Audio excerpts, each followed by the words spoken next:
Las nieblas de Avalon. Libro 2. La Reina Suprema. De Marion Zimmer Bradley. Capítulo 6. Situada entre las damas de Morgause, Morgana escuchaba en silencio los servicios, la cabeza inclinada y el rostro cubierto con una atenta y respetuosa máscara. Interiormente estaba dominada por la impaciencia. Le parecía absurdo que una casa construida por las manos del hombre pudiera convertirse, a consecuencia de las palabras de un sacerdote, en un lugar adecuado para el espíritu, cosa que no estaba en las manos del hombre. Sus pensamientos corrían desbocados. Se había cansado de la corte de Morgause. Ahora se encontraba de nuevo en la corriente principal de los acontecimientos, y era como si hubiera sido arrojada desde un remanso de agua estancada hacia el centro de un río bravo y caudaloso. Volvía a sentirse viva, incluso en Avalon, tranquila y recogida como era. Tenía la sensación de estar en contacto con el flujo de la vida. Pero entre las mujeres de Morgause se sentía vana, estancada, inútil.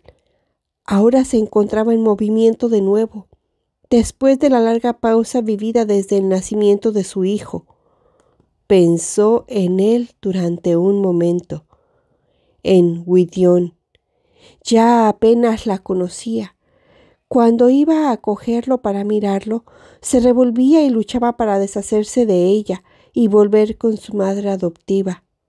Aún ahora, el recuerdo de sus bracitos alrededor de su cuello la hacía sentirse débil y pesarosa, pero apartó su recuerdo. Ni siquiera sabía que era su hijo. Crecería creyéndose uno de los vástagos de Morgause.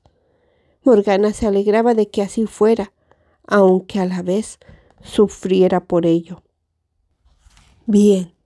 Suponía que todas las mujeres experimentaban igual pesar cuando se veían obligadas a dejar a sus hijos, pero todas las mujeres debían afrontarlo, salvo las amas de casa que se conforman con hacer por sus hijos lo que cualquier madre adoptiva o sirvienta podría llevar a cabo, y no cuentan con ninguna otra tarea más importante para sus manos. Incluso una pastora ha de dejar a los niños para cuidar el rebaño, cuanto más una sacerdotisa o una reina. Vivian había entregado a sus hijos, y también Igraine. Arturo era viril y apuesto. Había crecido, tenía los hombros más anchos. Había dejado de ser el esbelto muchacho que fue hasta ella con la cara manchada por la sangre del ciervo. Aquello fue poder. ¿Y qué era lo que estaba diciendo el sacerdote? ¿Acaso significaba que por la unión del hombre y la mujer en el matrimonio, el fermento del espíritu transformaría la cúpula en algo sagrado, al igual que en el sagrado matrimonio? Por el bien de Arturo esperaba que así le sucediera con aquella mujer, quienquiera que fuese. Podía ver desde donde se encontraba tras Morgause únicamente una nube de claro cabello dorado, culminado por el oro aún más claro de una corona nupcial y un blanco traje de fino y costoso tejido. Arturo levantó los ojos para mirar a la novia y se encontró los de Morgana.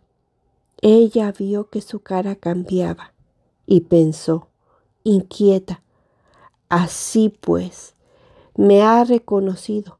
No puedo haber cambiado tanto como él.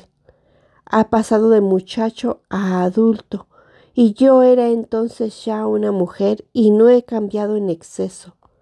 Esperaba que la prometida de Arturo le amase y que él le correspondiera.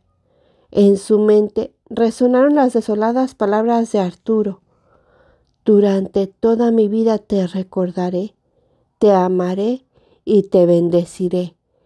Pero eso no debía ser, debía olvidar, debía llegar a ver a la diosa solo en su esposa elegida.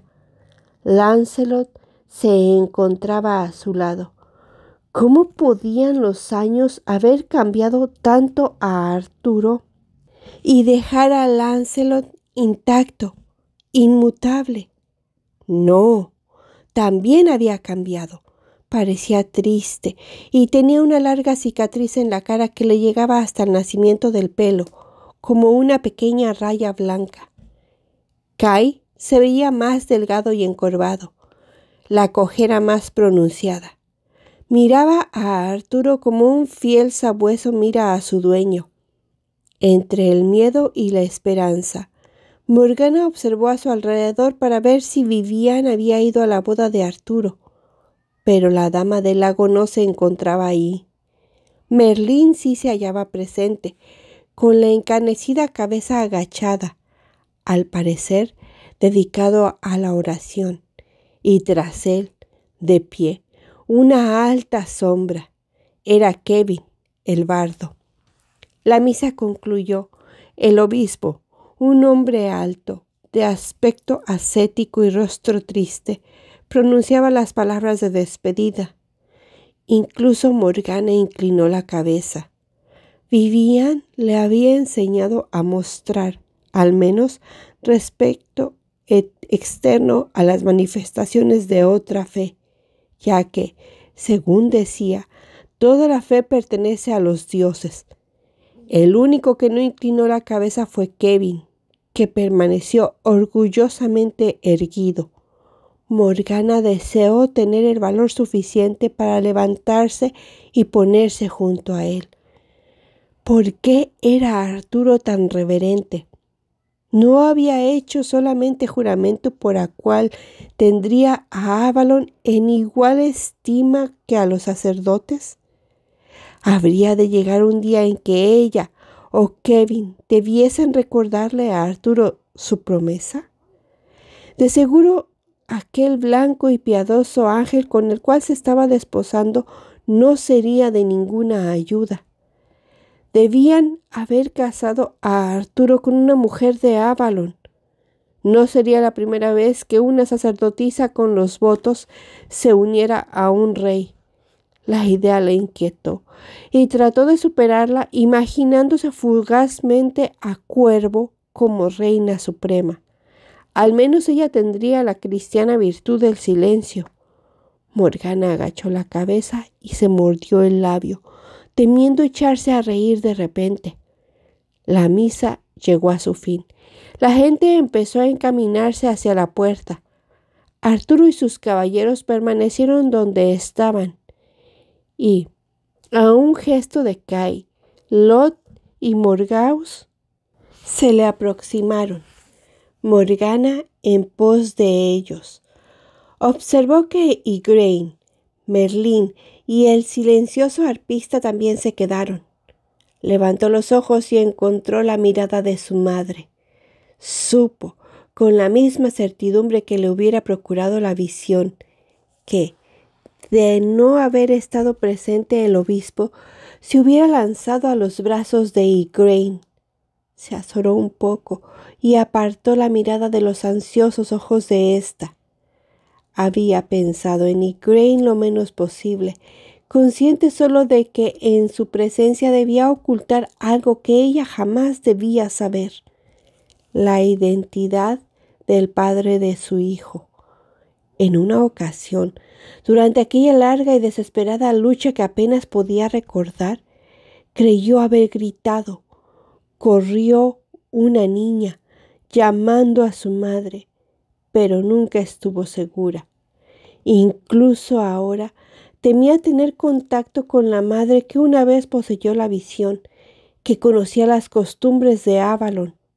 Morgana podía arreglárselas para apartar de sí todas las enseñanzas que había recibido en su infancia y la conciencia de la culpa.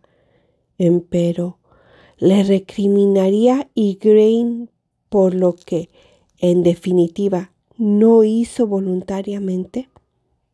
Lot hincó la rodilla ante Arturo, y éste, la joven faz seria y cortés, lo levantó besándolo en ambas mejillas. Me complace que hayáis venido a mi boda, tío. Me alegra contar con un pariente leal, guardando las costas del norte. Vuestro hijo, Wayne, es para mí un querido amigo y uno de mis allegados caballeros. Y con vos, tía, tengo una deuda por haberme entregado a vuestro hijo como leal caballero. Morgause sonrió. Era, reflexionó Morgana, hermosa todavía, mucho más que Igraine. Bien, señor, en breve se acrecentará vuestra deuda, ya que tengo 2 hijos más jóvenes que solo hablan del momento en el que puedan comenzar a servir al Rey Supremo. Serán bienvenidos como sus hermanos mayores, repuso Arturo con amabilidad, y miró más allá de Morgause hacia donde Morgana se hallaba arrodillada. Bienvenida, hermana. Cuando fui coronado os hice una promesa que ahora voy a cumplir. Vamos. Extendió la mano hacia ella. Morgana se puso de pie, percibiendo en el contacto de su mano la tensión que en él había. Él no la miró a los ojos. La condujo pasando junto a los que allí estaban, hacia donde se encontraba la mujer vestida de blanco, arrodillada bajo la nube que formaban sus dorados cabellos. Señora mía, dijo él dulcemente, y por un instante Morgana no estuvo segura de a cuál de las dos se dirigía. Él pasó la mirada de una a otra, y cuando Ginebra se levantó, sus ojos se encontraron con Morgana y la reconoció con sorpresa. Ginebra, esta es mi hermana Morgana, duquesa de Cornwall. Es mi deseo que ocupe un primer lugar entre tus damas de compañía, por ser la de más alta alcurnia entre todas. Morgana notó que Ginebra se humedecía los labios con su pequeña y rosada lengua, como una gata. Mi señor y rey, la dama Morgana y yo nos hemos conocido anteriormente. ¿Qué? ¿Dónde? Inquirió Arturo sonriendo. Fue cuando ella estaba siendo educada en un convento en Glastonbury, mi señor, dijo Morgana. Se extravió entre las nieblas y llegó hasta las costas de Avalon. Como en aquel remoto día le pareció que todo se cubría con algo gris y asfixiante cual ceniza, y sintió que, a pesar del exquisito y recatado vestido y el velo primorosamente tejido, había una grosera, enanoide y terrenal criatura bajo la etérea blancura y el preciado oro de Ginebra. Esta impresión tan solo duró un instante. Entonces Ginebra se adelantó para abrazarla, besándola en la mejilla, como era conveniente hacer con un familiar.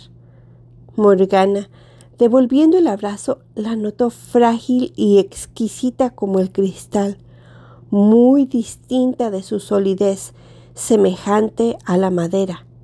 Se apartó, tímida y tensa, para no tener que sentir cómo Ginebra se apartaba de ella. Sus labios eran ásperos comparados con la suavidad de pétalos de rosa de los de la otra muchacha.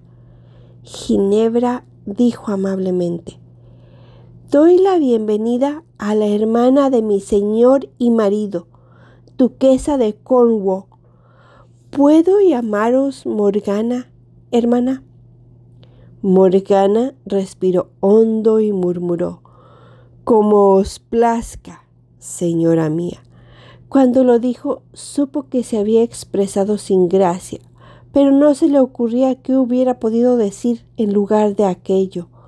Junto a Arturo vio a Wayne, que la observaba con un leve gesto de disgusto. Lot era cristiano, solo porque resultaba oportuno. Sin embargo, Wayne era devoto a su manera. Su desaprobadora mirada embaró a Morgana. Tenía tan buenas razones para estar allí como él. Sería divertido ver a alguno de aquellos rígidos caballeros de Arturo perdiendo los buenos modales en los fuegos de Beltane. Bueno, Arturo había jurado honrar al pueblo de Avalon tanto como a los cristianos que poblaban su corte. ¿Acaso fuera ese el motivo principal del que se encontraba ahí? «Espero que seamos amigas, señora», dijo Ginebra. «Recuerdo que vos y Lord Lancelot me devolvisteis a mi camino cuando me perdí en aquellas espantosas nieblas. Aún ahora me estremezco al recordar tan horrible lugar», dijo, elevando la mirada al rostro de Lancelot, que se hallaba tras Arturo. Morgana, tratando de familiarizarse con lo que la rodeaba, siguió los ojos y se preguntó por qué Ginebra se dirigía a él. Después se dio cuenta de que ella no podía remediarlo. Estaba atada como con una cuerda a los ojos de Lancelot, y él la observaba como un perro hambriento mira un hueso cubierto de carne. Si Morgana había de encontrarse nuevamente con aquella exquisita criatura rosada y blanca en presencia de Lancelot, era bueno para ambas que fuera justamente en la boda de Ginebra. Percibía la mano de Arturo aún en la suya, y aquello también la inquietaba. Aquel lazo también se rompería cuando él llevase a Ginebra al lecho. Esta se convertiría en la diosa de Arturo y no volvería a mirar a Morgana de aquel modo que la perturbaba tanto. Era su hermana, no su amante. Era la madre, no de su hija, sino del hijo del astado, y así debía ser. Pero tampoco yo he roto ese lazo. Es cierto que estuve enferma después de tener a mi hijo y que no deseaba caer como manzana madura en el lecho de Lot. Por tanto, representé el papel de la dama Castidad en cualquier lugar donde éste podía verme. Continuó observando a Lancelot, tratando de interceptar la mirada que intercambiaba con Ginebra. Él sonrió, mas sus ojos estaban puestos más allá de ella. Ginebra cogió a Morgana con una mano y a Igraine con la otra. «Pronto seréis como mi propia hermana y mi propia madre», dijo, «ya que ni mi madre ni mi hermana están vivas. Venid y permaneced a mi lado durante las nupcias, madre y hermana». A pesar de tratar de endurecer su corazón cuando le fue posible contra los encantos de Ginebra, Morgana se sintió enternecida por tan espontáneas palabras y apretó los cálidos y pequeños dedos de la muchacha. Igraine avanzó, eludiendo a Ginebra, para poner su mano sobre la de Morgana, y ésta le dijo: «No he tenido tiempo para saludaros adecuadamente, madre mía». Y solo durante un momento la mano de Ginebra para besar a Igraine. Pensó, cuando las tres estuvieron enlazadas por un instante: todas las mujeres, de hecho, son hermanas en aras de la diosa. «Vamos, pues», indicó Merlín con júbilo, «testimoniemos y sellemos el matrimonio. Después habrá lugar para el júbilo y la algaraza». Morgana pensaba que el obispo tenía un aspecto sombrío, pero también éste dijo de forma bastante afable: «Ahora que nuestros espíritus se encuentran enaltecidos y en estado de gracia, alegrémonos como es apropiado al pueblo cristiano en un día de buenos augurios. Situada junto a Ginebra en la ceremonia, Morgana percibió que la muchacha temblaba. Sus pensamientos volvieron al día en que fuera abatido el ciervo. Al final, ella misma se vio estimulada y exaltada por el ritual, aunque aún así estaba atemorizada y se aferró a la vieja sacerdotisa. De repente, en un impulso de amabilidad, deseó poder dar a Ginebra, quien después de todo había sido instruida en un convento y no poseía la antigua sabiduría, algunas de las instrucciones que recibían las sacerdotisas más jóvenes. Entonces sabría cómo dejar que las corrientes vitales del sol, el verano y la tierra fluyeran a su través.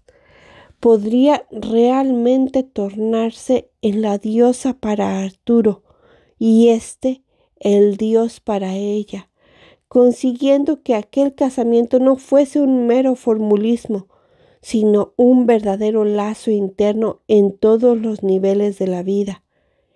Casi se encontró buscando las palabras. Luego recordó que Ginebra era cristiana y no le agradecería tales enseñanzas. Suspiró, frustrada, sabiendo que callaría. De nuevo se encontró con la mirada de Lancelot y la sostuvo durante un momento. Se descubrió rememorando aquel luminoso día en Thor, cuando debieron unirse como hombre y mujer, diosa y dios. Sabía que él también recordaba, pero bajó la vista persignándose, como había hecho el sacerdote con la cruz. La sencilla ceremonia terminó. Morgana añadió su nombre como testigo en el contrato matrimonial, notando cuán fluida y suave era su firma al compararla con la desigual de Arturo. Las letras de Ginebra eran torpes e infantiles. ¿Tampoco le habían enseñado las monjas de Glastonbury? Asimismo, firmó Lancelot, Owain, el rey Bors de Bretaña, quien había ido como testigo, Lot, Hectorius y el rey Pellinore, cuya hermana fue la madre de Ginebra. Pellinore estaba acompañado de su joven hija, a quien hizo adelantarse, indicándoselo con un ademán solemne. Mi hija, Elaine, tu prima, mi señora y reina, os ruego que aceptéis sus servicios. Me hará feliz contarla entre mis damas, dijo Ginebra, sonriendo. Morgana consideró que la hija de Pellinore se parecía mucho a Ginebra, rosada y áurea, aunque menos brillante. Lucía un vestido de lana teñido de color azafrán, el cual empañaba los reflejos dorados y cobrizos de su cabello. ¿Cómo te llamas, prima? ¿Cuántos años tienes? Elaine, señora mía, y tengo 13 años. Hizo una marcada reverencia que la hizo tambalearse, y Lancelot hubo de cogerla para ayudarle a recuperar el equilibrio. Se sonrojó intensamente y se cubrió el rostro con el velo.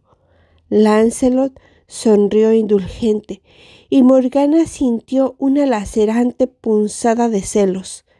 No la miraba a ella, contemplaba únicamente a aquellas angélicas muchachas blancas y áureas. Sin duda, él también la creía pequeña y fea, y en aquel instante toda la simpatía que experimentara por Ginebra se tornó en ira, y hubo de volver el rostro. Ginebra hubo de pasarse las siguientes horas dando la bienvenida, al parecer, a los reyes de toda la Bretaña, siendo presentadas a sus esposas, hermanas e hijas. Cuando llegó la hora de sentarse para el festejo, además de a Morgana, Elaine, Igraine y Morgause, tuvo que atender a Flavilla, madre adoptiva de Arturo y madre de Sir Kay, a la reina de Gales del Norte, la cual se llamaba como ella, Ginebra, aunque era morena y de aspecto romano, y a media docena más. Le susurró a Morgana. No sé cómo voy a recordar todos sus nombres. Las llamo simplemente señora mía y espero que no sepan por qué. Morgana le susurró a su vez, compartiendo momentáneamente el sentido del humor que denotaba su voz. Eso es la ventaja de ser reina suprema, señora. Nadie se atreverá a preguntaros el por qué. Hagáis lo que hagáis, lo considerarán bien hecho. Y si no lo consideran, no se atreverán a decíroslo. Ginebra sonrió levemente. Pero debéis llamarme por mi nombre, Morgana, no señora. Cuando así me llamáis, miro a mi alrededor para descubrir a alguna vieja dama como Flavilla o la esposa del rey Pellinore. Por fin comenzó el banquete. Morgana tenía más apetito ahora que cuando asistió a la coronación de Arturo. Estaba sentada entre Ginebra e Igraine y comió de buena gana. La austeridad de Avalon parecía estar muy lejos. Incluso comió un poco de carne, aunque no le gustaba. Y, puesto que no había agua en la mesa y la cerveza era generalmente para los lacayos, bebió vino, lo cual verdaderamente le gustó. Aquello la hizo flotar, aunque no fuera tan fuerte como los licores de cebada comunes en la corte de Orkney, que le desagradaban y nunca bebía. Al cabo de un tiempo, Kevin se adelantó para tocar y las conversaciones fueron silenciándose. Morgana, que no había escuchado a un buen arpista desde que abandonara Avalon, escuchó, permitiendo que el pasado reapareciera. Repentinamente echó de menos a Vivian, aun cuando levantó los ojos y vio a Lancelot que, siendo el más allegado de los caballeros de Arturo, se sentaba más cercano a él que ningún otro, incluido Owain, su heredero, y compartía su plato. Tan solo pensó en él como en el compañero de sus años en el lago. Vivian, no Igraine, es mi verdadera madre, y fue a ella a quien llamé a gritos. Agachó la cabeza, parpadeando para que las lágrimas no resbalaran por su rostro. La música finalizó y escuchó la matizada voz de Kevin. «Tenemos a otro músico aquí», dijo. «¿Cantará la dama Morgana para nosotros?» «¿Cómo has sabido que ansiaba tocar el arpa?» «Será un placer tañer vuestra arpa, señor, mas no lo he hecho con una buena desde hace muchos años. Solo he dispuesto de una inferior en la corte de Lod». Arturo alegó en tono descontento. «¿Cómo, hermana mía? ¿Vais a cantar como un músico asalariado para toda esta gente?» Kevin parecía ofendido, y con motivo, pensó Morgana.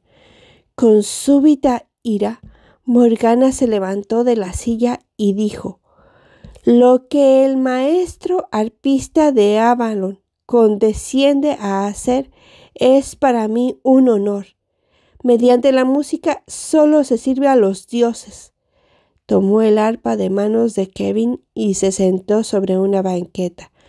El arpa era mayor que la suya, y momentáneamente sus manos titubearon sobre las cuerdas. Después, habiéndoles tomado la medida, ejercitó los dedos con seguridad, tocando una canción del norte que había aprendido en la corte de Lot. Agradeció que el vino le hubiese aclarado la garganta. Escuchó las ricas y dulces tonalidades de su voz que había recuperado. aunque no se hubiese dado cuenta hasta aquel instante.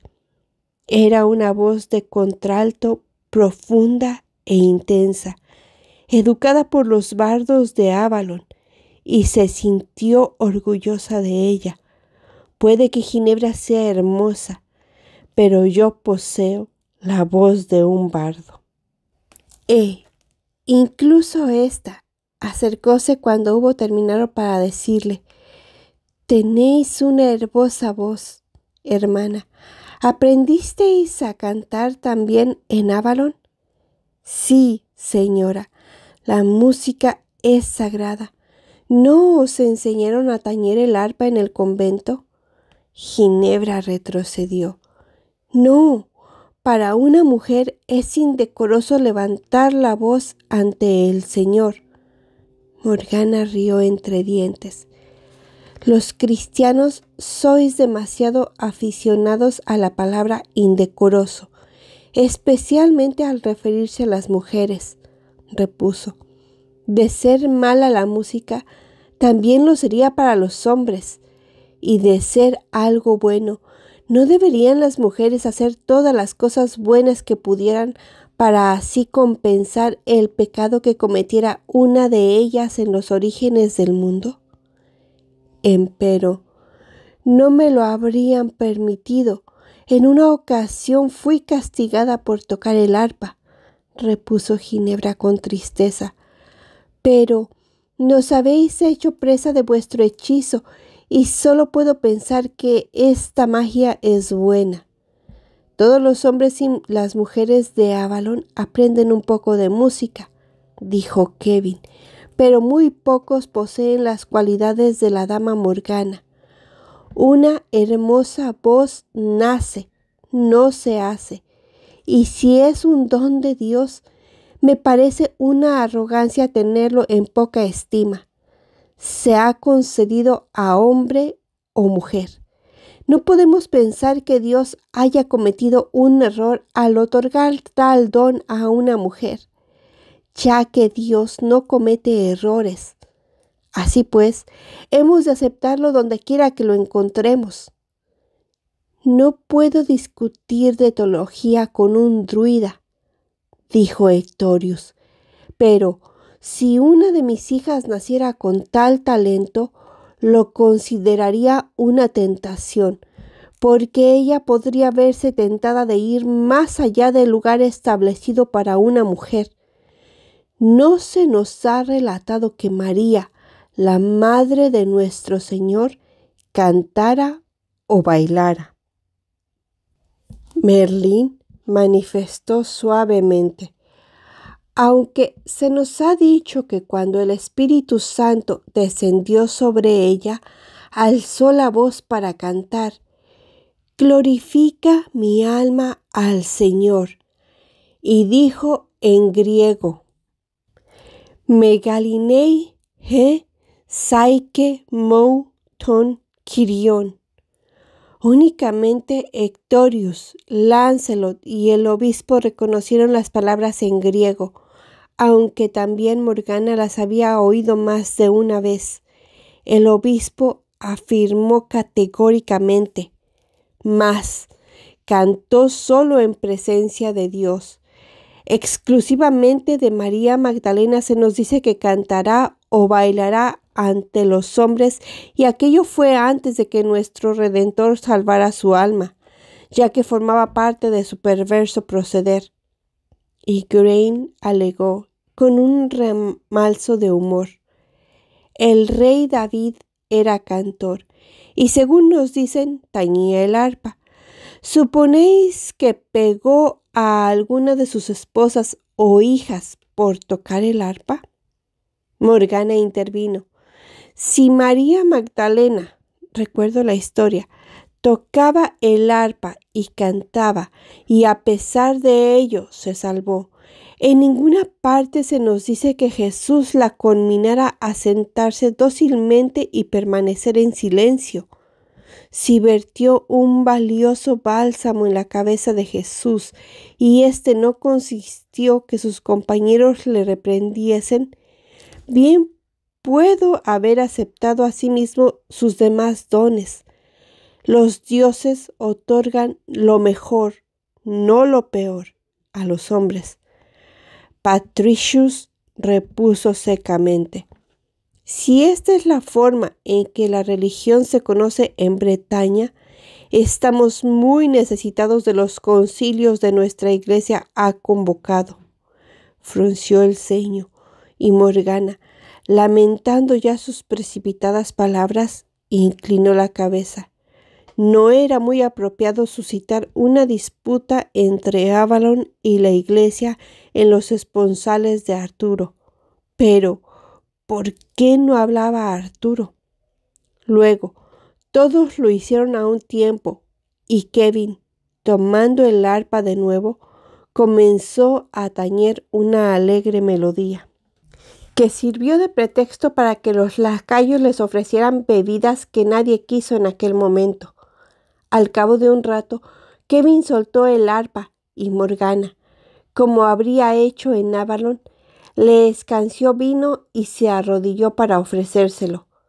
Él sonrió y tomándolo le hizo señas para que se sentara a su lado. Lady Morgana, os doy las gracias. Es un deber y un placer servir a un bardo, maestro arpista. ¿Hace mucho que faltas de Avalon? ¿Se encuentra bien mi tía Vivian? Bien, aunque muy envejecida, respondió él suavemente, y me han dicho que os echa de menos.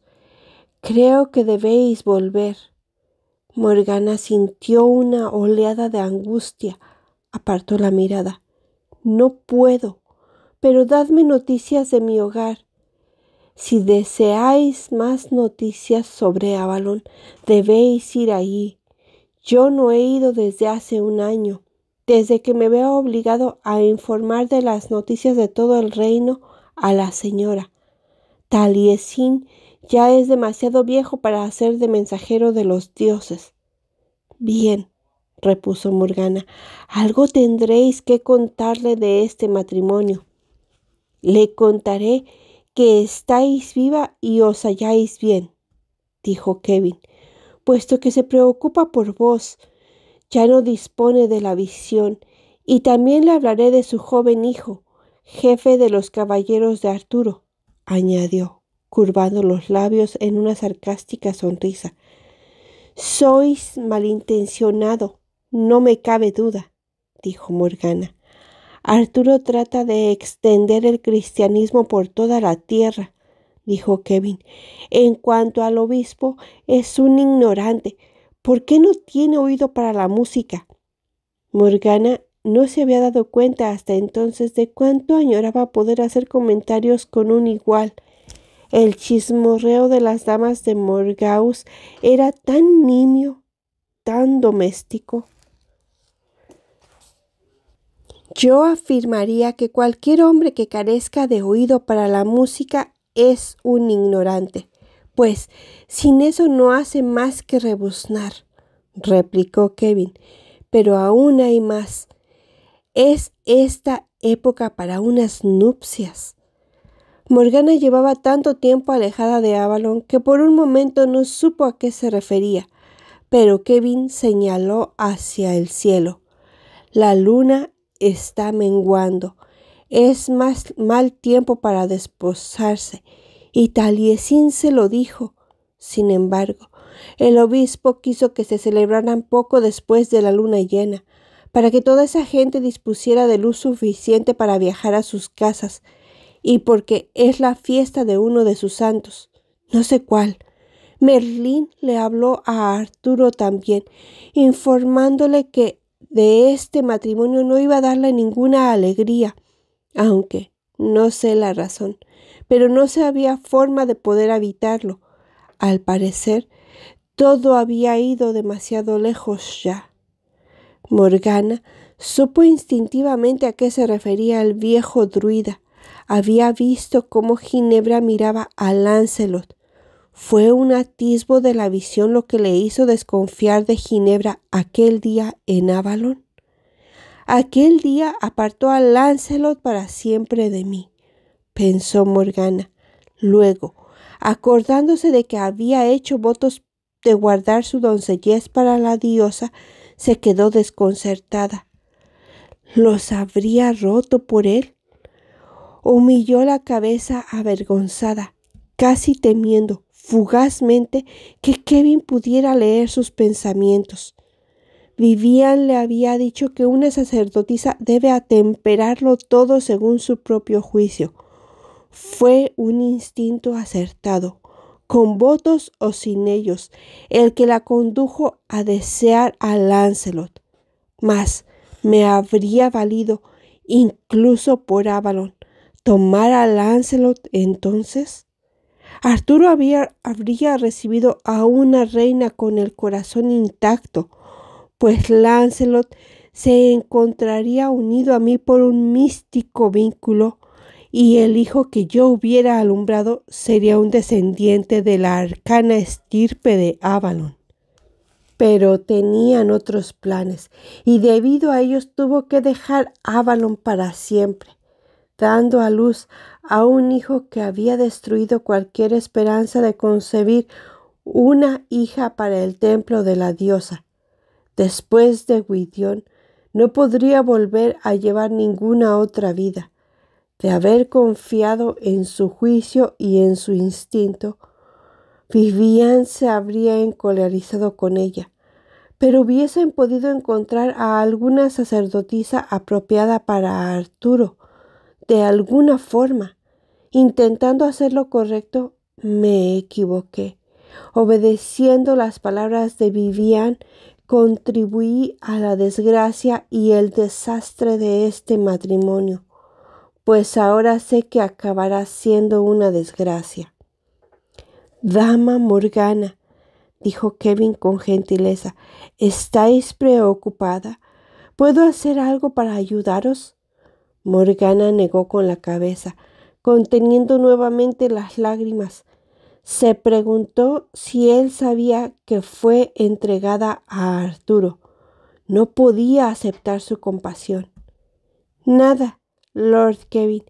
Quizá comparta vuestros temores por estos esponsales que se llevan a cabo con la luna menguante.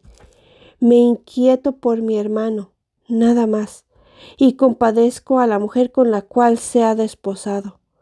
Al decir aquellas palabras, supo que eran ciertas, porque, a pesar de tenerle miedo a Ginebra, sin dejar de odiarla, la compadecía por estar casándose con un hombre que no la amaba, amando a un hombre con quien no podía casarse. Se apartó a Lancelot de Ginebra. ¿Le haré un favor a mi hermano? Y también a su esposa, porque si lo aparto de ella, le olvidará. En Avalon le habían enseñado a examinar sus motivaciones y ahora, al mirar en su interior, supo que no estaba siendo sincera consigo misma. Si apartaba a Lancelot de Ginebra, no sería para servir a su hermano o al reino, sino pura y exclusivamente porque ella lo deseaba. No por ti misma. Por el bien de otro puedes utilizar tu magia, pero no debes engañarte. Conocía bastantes filtros amorosos. ¿Sería por el bien de Arturo? ¿Redundaría en beneficio del reino? Se repitió apartar a Lancelot de la esposa de su hermano, pero la insobornable conciencia de la sacerdotisa continuó diciéndole: no puedes hacerlo. Está prohibido utilizar la magia para que el universo acate tu voluntad. No obstante, aún así lo intentaría. Debía hacerlo sin ayuda, tan solo sus argucias femeninas. Se dijo con intensidad que Lancelot la había deseado antes, sin la ayuda de la magia. De seguro podía hacer que la deseara nuevamente. El banquete había agotado a Ginebra. Comió más de lo que quería, y aunque solo había bebido una copa de vino, se sentía acalorada en demasía y se quitó el velo, abanicándose. Arturo había estado hablando con muchos de los invitados, acercándose lentamente a la mesa en la cual ella tomaba asiento con las damas. Finalmente llegó hasta ella, acompañado de Lancelot y Owain. Las mujeres se deslizaron en el banco, haciendo sitio, y Arturo se sentó a su lado. «Es el primer momento que tengo para hablar contigo, esposa mía». Ella alargó su pequeña mano hacia él. «Lo comprendo. Esto es más un consejo que una fiesta de bodas, mi esposo y señor». Sonrió él, casi con tristeza. «Todos los acontecimientos de mi vida parecen dar en lo mismo. Un rey no hace nada en privado». «Bueno», se corrigió, sonriendo, completamente azorado. «Casi nada. Creo que habrá algunas excepciones, esposa mía. La ley requiere que nos vean llegar al tálamo juntos, aunque confío en que cuanto suceda luego solo nos concierna a nosotros». Ella bajó la mirada, sabiendo que la había visto sonrojarse. Una vez más, avergonzada, se dio cuenta de que nuevamente se había olvidado de él, de que había estado contemplando a Lancelot y pensando, con la vaporosa dulzura de un sueño, cómo habría deseado que fuera con él la unión en matrimonio. Qué maldito destino la convertía en reina suprema. Tenía puestos en ella los ojos y no se atrevió a devolverle la mirada. Dejó de observarla, incluso antes de que la sombra de la dama Morgana que se acercaba a ellos los cubriera. Arturo le hizo sitio a su lado. «Ven, toma asiento con nosotros, hermana mía.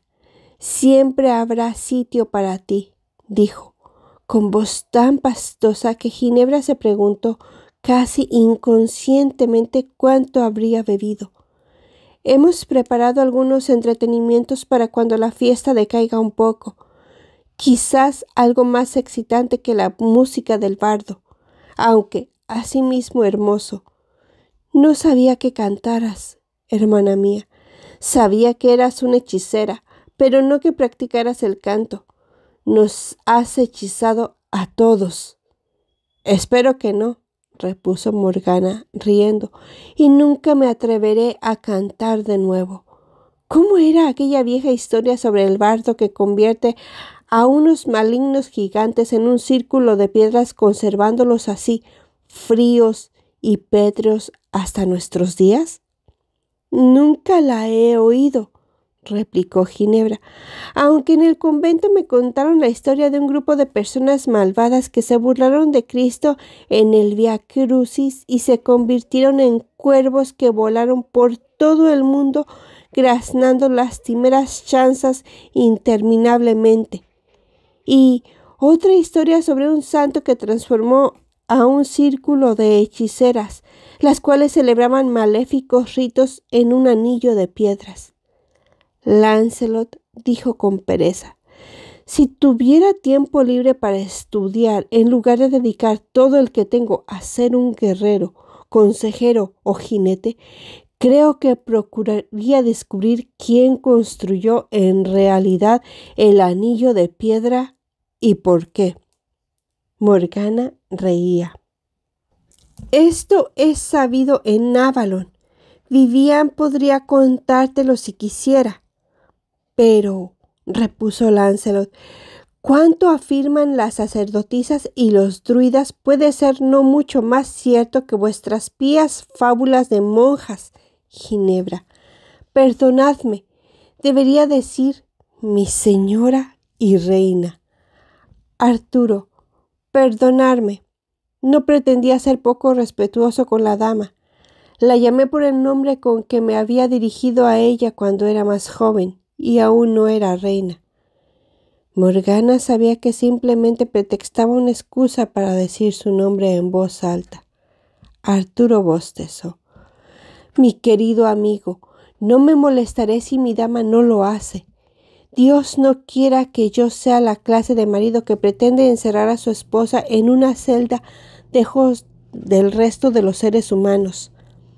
Un marido que no sabe celebrar el respeto y la lealtad de su esposa probablemente no los merece.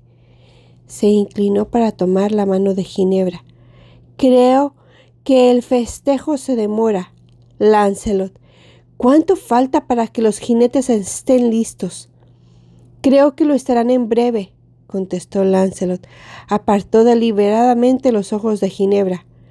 ¿Desea mi señor y rey que vaya a comprobarlo? Morgana pensó. Se está torturando. No puede soportar el verla junto a Arturo, ni tampoco dejarla solo con él, dijo, burlándose deliberadamente de algo cierto. Creo, Lancelot, que los novios desean hablar unos momentos a solas. ¿Por qué no los dejamos y bajamos a ver si los jinetes están dispuestos? Lancelot repuso, mi señor. Y como Ginebra abría ya la boca para protestar, prosiguió bruscamente, dadme licencia para retirarme. Arturo le dio permiso y Morgana lo cogió de la mano. Dejó que ella lo condujese, mas se volvió a mitad de camino, como si no pudiera estar sin mirar a Ginebra. Morgana tenía el corazón destrozado. A la vez que sentía que iba a hacerle difícil soportar la tristeza de Lancelot y que haría cualquier cosa por alejarlo de ahí, para no verle con los ojos clavados en Ginebra.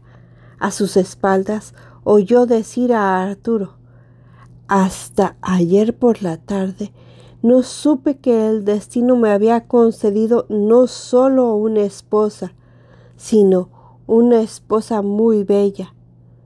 No fue el destino, mi señor, sino mi padre, respondió ella. Antes de poder escuchar la réplica de Arturo, estuvieron demasiado lejos. Recuerdo que en una ocasión, dijo Morgana, hace años en Avalon, hablaste de la caballería como la clase de victoria sobre los sajones. Esta y un ejército disciplinado, como el de los romanos. Supongo que es eso lo que planeáis para los jinetes. Es cierto, los he estado adiestrando. No podía imaginar que una mujer recordara un asunto de estrategia militar. Prima. Morgana rió. Vio con el temor a los sajones, como a todas las mujeres de estas islas. Una vez pasé por una aldea que había sido arrasada por una horda de sajones y toda mujer, desde las chiquillas de 5 años hasta las ancianas de 90, ya sin dientes y pelo, habían sido violadas. Cualquier posibilidad de deshacernos de ellos de una vez para siempre me interesa, quizá más que a los hombres y a los soldados, quienes solo han de temer a la muerte. No había pensado en eso, repuso Lancelot, sombrío. Las tropas de Uther Pendragon no fueron limpiando los campos para complacer a las mujeres, como tampoco las de Arturo, mas, por lo general, no se produce ninguna violación. Había olvidado, Morgana, que fuisteis educada en Avalon, donde pensáis con frecuencia en cosas que significan poco o nada para el resto de las mujeres. La miró apretando su mano.